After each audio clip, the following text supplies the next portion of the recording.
আপনি কি একজন ফরেনার কন্টেন্ট ক্রিয়েটর?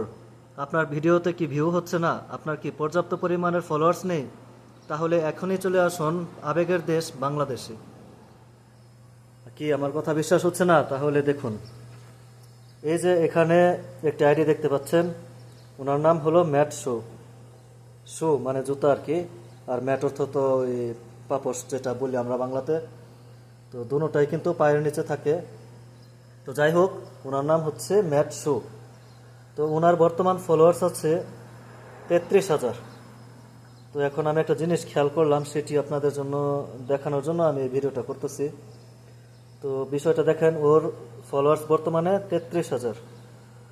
আর এখন যেটা মেন টপিক সেটা হলো, এই দেখুন রিলস 211K, মানে 2,11,000, 1 মিলিয়ন, সব বাংলাদেশি।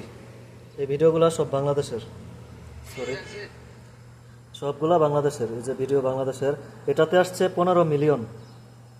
তারপরে দেখেন বাংলাদেশি ভিডিও, সব বাংলাদেশি, বাংলাদেশি ভিডিও, বাংলাদেশি ভিডিও। তো এই যে দেখেন সবগুলো কিন্তু এই যে 35,000, তারপরে 1,10,000, তো 1.3 মিলিয়ন। তো এগুলো সব কিন্তু বাংলাদেশি ভিডিও। বাংলাদেশে আসার পর তার এতগুলো ভিউ হয়েছে।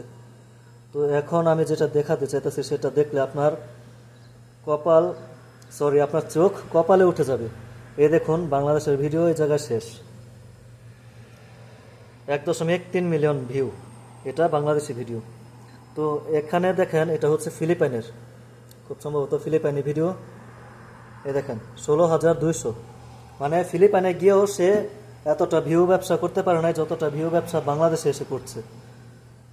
তো এখন দেখেন আমি যখনই একটা ভিডিওতে ক্লিক করতেছি, তো সেগুলা বাংলাদেশের ভিডিও প্লে হইতেছে, কিন্তু ওই ফিলিপাইনের ভিডিওটা প্লে হইতেছে না। কিন্তু এই জায়গায় শো করতেছে ফিলিপাইনের ভিডিও আছে, বাংলাদেশের ভিডিও আছে। এখন আমি আপনাদেরকে দেখাই ক্লিক করে, এই দেখেন। এখন আমি জানি না এটা কেন হইতেছে, আমার মনে হয় ও আগের যে কম ভিউওয়ালা যে ভিডিওগুলো ছিল সেগুলো মনে হয় ডিলিট করে ফেলছে। তো আমি এই যে দেখেন ওর ভিডিওতে কোনো ভিউ নাই, বিভিন্ন দেশে গেছে, তো সবগুলো দেশে যাওয়ার পরে ও ভিডিও বানাইছে, তেমন কোনো ভিউ নাই। এই দেখেন রিলসে তেমন কোনো ভিউ নাই, 500 ভিউ, 576টা ভিউ। তো আমি যদি এখানে ক্লিক করি, দেখেন বাংলাদেশের ভিডিও চলে আসতেছে, দেখছেন। এখন ওর যে কম ভিউওয়ালা ভিডিওগুলো আছে, রিলসগুলো আছে, সেগুলাতে ক্লিক করলে বাংলাদেশের ভিডিও চলে আসতেছে। আমি জানি না সেটা কেন হইতেছে, কিন্তু এখন আপনারা তফাৎটা অবশ্যই দেখতে পারতেছেন যে সে নতুন একটা পেজ খুলছে বা সে নতুন কন্টেন্ট ক্রিয়েটর, তার ভিউ হচ্ছিল না তার পেজে, তাই সে বাংলাদেশে চলে আসছে। এবং বাংলাদেশে আসার পর তার কত বড় একটা ফায়দা হয়েছে সেটা আপনারা নিজেরাই নিজ চোখে দেখতে পারতেছেন। এই দেখেন আপনারা, মিলিয়ন মিলিয়ন ভিউ, আই হাই, 1 মিলিয়ন, 15.4 মিলিয়ন। তো এখন কথা হচ্ছে, এই যে বিদেশিরা, ফরেনাররা বাংলাদেশে আসতেছে, এসে ভিডিও করতেছে, ভিউ ব্যবসা করতেছে, তারা ভিউ ব্যবসা কইরা তারা যদি ফায়দা নিতে পারে তাহলে তারা নেক, সেটা আমাদের কোনো ব্যাপার না, সেটা আমাদের দেখার কোনো বিষয়ও না।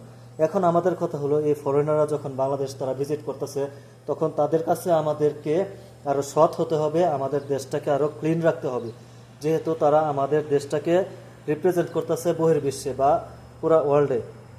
এখন সে কোন দেশে আমি সঠিক জানি না,